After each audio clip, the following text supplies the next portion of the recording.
सबका जुबान पाए कहीं नाम ना बाबू भैया जिंदाबाद। सबका जुबान पाए कहीं नाम टेम्पू छाप जिंदाबाद। चाची सुनी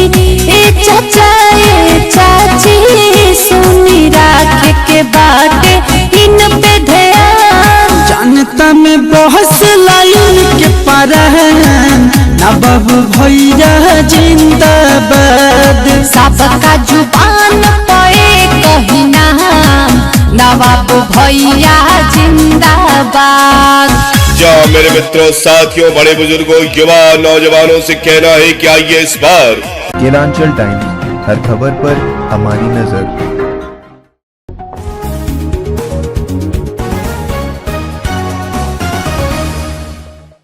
नमस्कार, स्वागत है केलांचल टाइम्स में। मैं हूँ आपके साथ वंदना। बिहार में इस वक्त गांव की सरकार के गठन की प्रक्रिया चल रही है, यानी कि पंचायत चुनाव की प्रक्रिया चल रही है। कई चरणों के चुनाव हो चुके हैं, बाकी चरणों के चुनाव अभी होने बाकी है। वहीं हमारे संवाददाता लगातार बिहार के क्षेत्रों में उम्मीदवार जो पंचायत चुनाव के लिए खड़े हैं उम्मीदवार और साथ में गाँव वालों से रूबरू हो रहे हैं और पंचायत के भविष्य को लेकर बातचीत कर रहे हैं। हमारे संवाददाता ओमकार झा फिलहाल भागलपुर जिला के एक डायरा पंचायत में है, जहां पर उनसे मुलाकात हुई है वहां के पूर्व मुखिया और साथ में वर्तमान मुख्य प्रत्याशी जो है मोहम्मद नवाब से।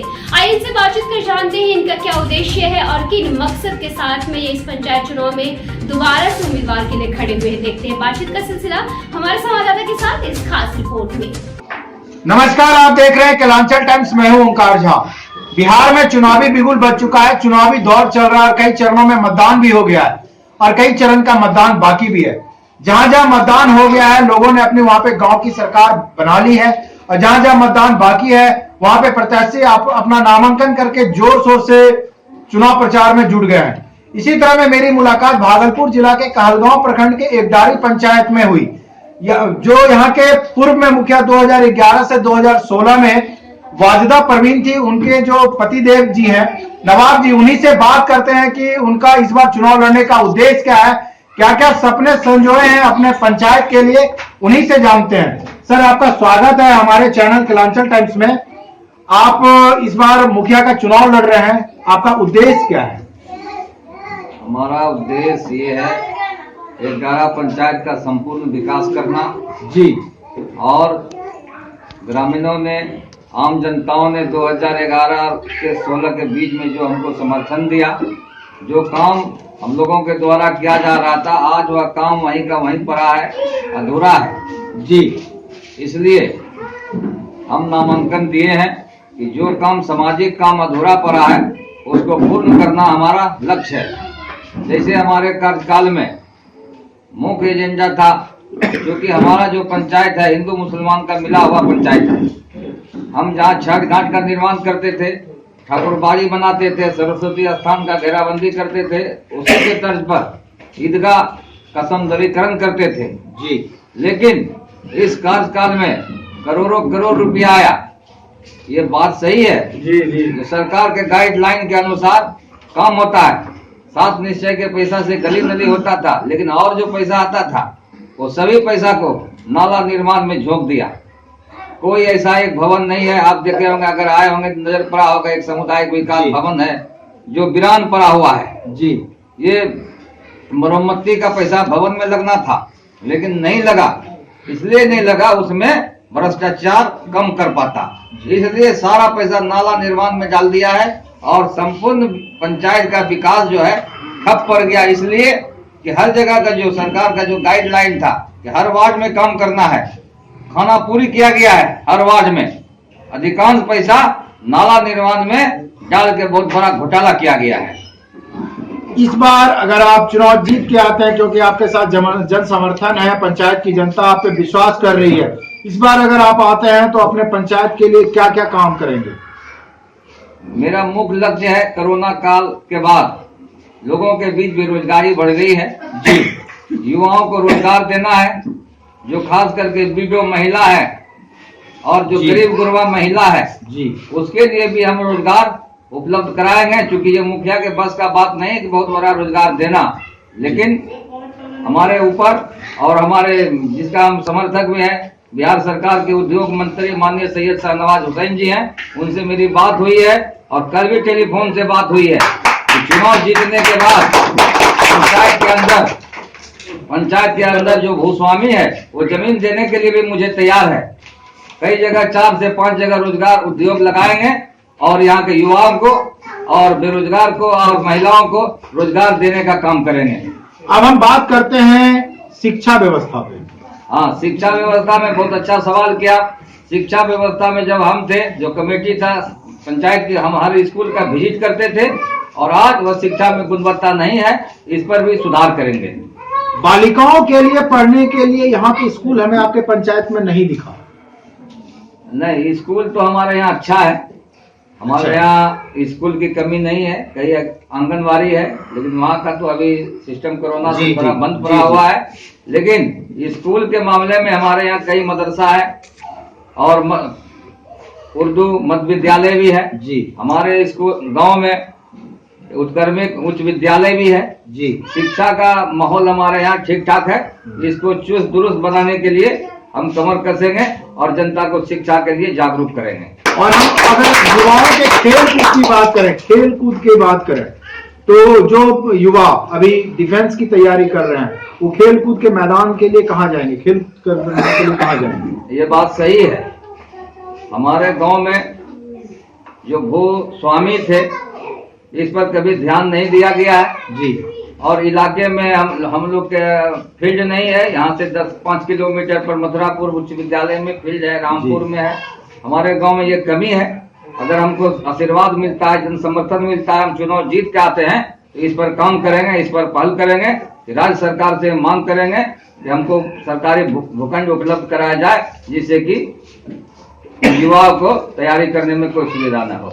मुखिया जी, हम ये जानना चाहते हैं, पंचायत की जनता ये जानना चाहती है, 2011 से 2016 तक जब तक आपका कार्यकाल था, उस कार्यकाल में कुछ ऐसे महत्वपूर्ण कार्य बताएं जो पंचायत की जनता को पता ना हो और इस बार आप फिर से जीत के आएंगे, उसको उस काम को पूरा करना चाहते हैं जो छूट गया है। वही तो हम कर रहे हैं। 2011 बेरोजगारी तो आपने बताया है, उसको रोजगार देंगे। अब हम ठीक है, बात करते हैं महिला सुरक्षा और महिला सशक्तिकरण। महिला सुरक्षा और महिला सशक्तिकरण ये हमारा पार्टी का भी गाइडलाइन है जी। उस पर हम काम करेंगे। वही तो हुआ कि जो खास करके महिला, जो विधवा महिला है जी, जो गरीब गुरबा महिला है जी, और बेरोजगारी का जो आलम फैला हुआ है जी, और भुखमरी का जो शिकार हो रहा है जी, उसके लिए हम उद्योग लगाएंगे। बिहार सरकार के मंत्री सैयद शाहनवाज हुसैन से आग्रह करेंगे उद्योग लगा के छोटा उद्योग लगाएंगे, जैसे बिस्किट बनता है, चिप्स बनता है, पाव रोटी बनता है, और उसमें कई एक प्रकार का ये है। हम जो उद्योग विभाग के जीएम से भी मेरी बात हुई थी, वो बोले हैं कि चुनाव खत्म होने दीजिए और आप जागरूक लोग हैं, क्योंकि हम लोग हर प्रोग्राम में जाते रहते हैं। वहीं पर उनसे एक मुलाकात भागलपुर में हुई थी। अब अगर हम बात करें, यहाँ पे कुछ ऐसे लोग हैं, गरीब तबके के लोग हैं जिनको जो आवाज से भी वंचित हैं, और कुछ वृद्ध ऐसे हैं जिनकी उम्र तो 60 वर्ष से ऊपर हो चुके हैं लेकिन वो वृद्धा पेंशन अभी नहीं उसका लाभ उठा पा रहे हैं। इस व्यवस्था को आप कैसे देखें? देखिए सर, वृद्धावस्था पेंशन 5 प्रकार का है जी। हमारे कार्यकाल में मैनुअल मतलब हाथ से कितना वितरण होता था पैसा वोचर के आधार पर। 2016 तक जो पैसा बटा, और उसमें आज भी कई लोग वंचित है जिसको योजना सैंक्शन है। 2016 तक पैसा मिला था, परंतु आज किसी कारणवश बंद है।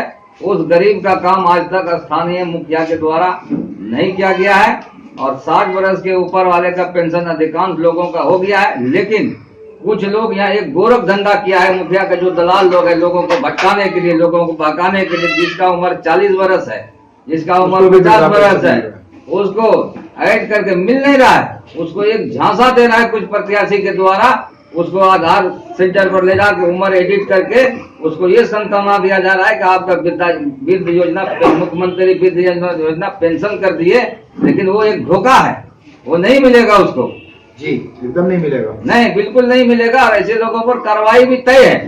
जो लोग दलाल इस पर रैकेट भेजा हुआ है, हम पावर में आएंगे तो उसको हम जांच का मांग करेंगे। अब लास्ट सवाल मेरा आपसे ये है कि आप अपने पंचायत की जनता से अपील या संदेश क्या देना चाहते हैं पंचायत की जनता को? एक चीज और भूल गए सर हम, बताइए। उद्योग कहाँ लग सकता है, क्योंकि ये हमारा जो गांव है ये गरीब गुरबा का गांव है एकदम। ये ऐसा बड़ा किसान नहीं है जो सबके पास जमीन है जो उद्योग लगाने के लिए जमीन दे दे। लेकिन एक सौभाग्य है कि हमारे गांव में पटना के जो हज कमेटी की चेयरमैन है उनका यहाँ कम से कम 150 बीघा जमीन है जी। उनसे मेरी बात हुई है और उन्होंने अपना आश्वासन भी दिए हज कमेटी के चेयरमैन कि आप चुनाव जीत के आइए, हमारा जो जमीन है 2 जगह उसका जमीन है 50-50 बीघा करके और भी जमीन है, वहीं पर पटना के वाले जो जमीन है उसी पर रोजगार लगेगा और उसी पर ग्रामीणों को हम काम देंगे। बहुत अच्छी सोच लेके आए हैं, एक अच्छी पहल लेके आए हैं अपने युवाओं बंधुओं के लिए। आप अपने पंचायत की जनता को संदेश या अपील क्या करना चाहते हैं? मैं ग्राम पंचायत अगजारा के मतदाताओं से निवेदन करना चाहूंगा, गुजारिश करना चाहूंगा, यह जो 8 तारीख को महापर्व चुनाव होने वाला है, इसमें आप लोगों को यह निर्णय लेना है कि अपना मत का प्रयोग सही प्रत्याशी को देखते हुए हमको समर्थन कीजिए और टेम्पो छाप पर अपना बहुमूल्य मतदान देकर ईवीएम का टेम्पो छाप का बटन दबाइए और विजय बनाइए, ताकि अगजारा पंचायत का सर्वांगीण विकास हो सके। और जो काम अधूरा पड़ा हुआ है, आपको मालूम है कि हमारा महत्वपूर्ण योजना जैसे हमको ईदगाह का सौंदर्यीकरण करना है, ठकुरबाड़ी का करना है, छठ घाट का करना है।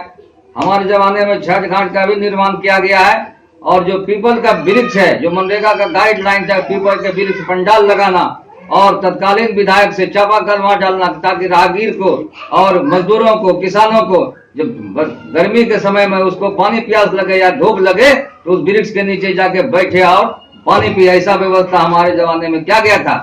लेकिन अभी मेरा एजेंडा भी है, ये एक मेरा एजेंडा भी है। हमारे कार्यकाल में एक सिस्टम हम बना के रखे थे, क्योंकि सरकारी पैसा देने तुरंत नहीं मिलता है, लेकिन अंतिम संस्कार से पहले कबीर अंत्येष्टि का भुगतान मतलब ऑन स्पॉट हम करते थे, जो आज ये पूरा बंद पड़ा हुआ है।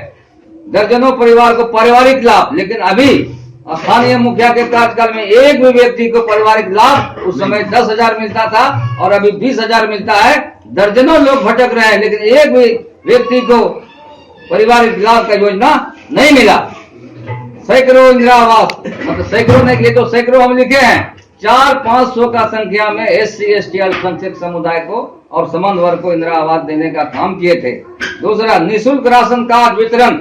हमारे जमाने में जो 2 रुपया मूल्य है सरकारी राशन कार्ड का, निःशुल्क करते थे।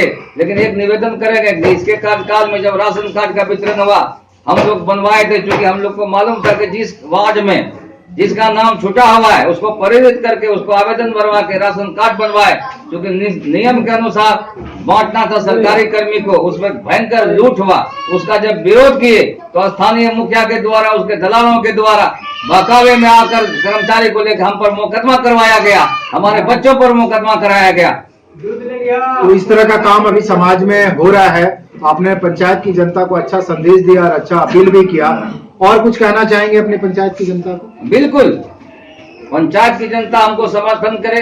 सबसे पहले हम वह काम करें जो सार्वजनिक स्थल है, चाहे वह हिंदू समुदाय का हो या मुसलमान समुदाय का हो, उस पर हम काम करेंगे, उसका विकास करेंगे और जो वंचित लोग हैं उसकी आवाज उठाएंगे। और आप शायद हमको जानते हैं, पूर्व परिचित आदमी भी हैं जी। हम लोग महीना में 20 से 25 दिन प्रखंड कार्यालय में जाते हैं और भगवान का आशीर्वाद प्राप्त है हम लोगों को।